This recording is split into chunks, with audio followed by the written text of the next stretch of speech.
I tak zrodziła się nasza koncepcja samorządowa, którą później chyba Gieremek tak wspaniale nazwał Rzeczpospolita samorządna. Ale nie była to idea wyprowadzona z zasad ideologicznych, była to po prostu konieczność, był to rządzić Solidarność nie może. Trzeba więc powoływać nowy ruch do rządzenia. Samorząd. Ruch samorządów pracowniczych, ruch samorządów lokalnych, które będą budować system społeczny i odbudowywać zrujnowany kraj.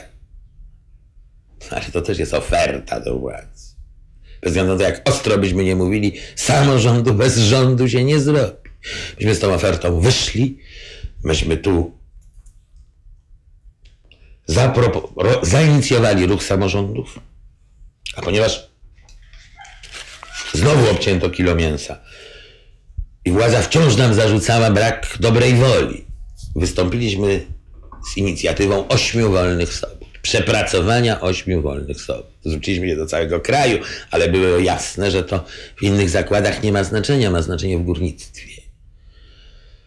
8 wolnych sobot, 8 wydobyć węglu mogło istotnie zmienić sytuację, choć było niebezpieczne, bo górnicy cały czas mówili, nie wolno wydobywać w sobotę. Oni nie byli przeciwnikami pracy w sobotę. Ta wojna o soboty górnicze to kłamstwo ze strony władzy. Ludzie chcieli pracować w soboty, tylko nie chcieli wydobywać. Bo jeżeli się wydobywa w soboty, to pracować trzeba w niedzielę, bo trzeba prowadzić cały szereg prac konserwatorskich, budowy nowych chodników.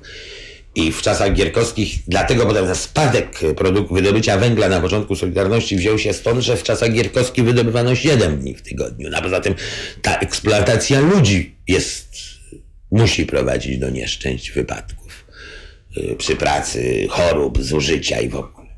I dlatego Solidarność Górnicza, górnicy nie chcieli się zgodzić na wydobywanie w soboty. Powiedzieliśmy, trudno, sytuacja jest taka, zbliża się zima, rzucamy te 8 sobot, ale my nadzorujemy nad tym, co się wydobędzie w ciągu tych 8 wolnych sobot.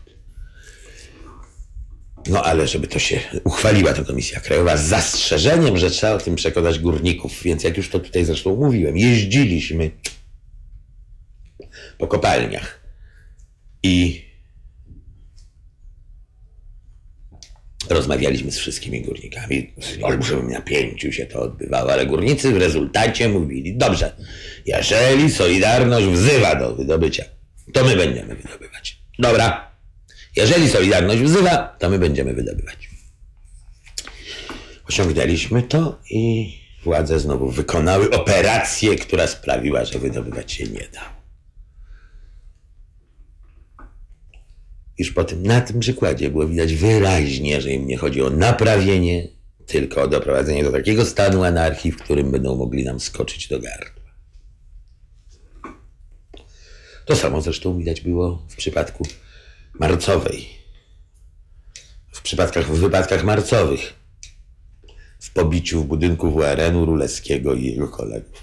To było w tym momencie, kiedy generał Jaruzelski apelował o 100 dni spokoju.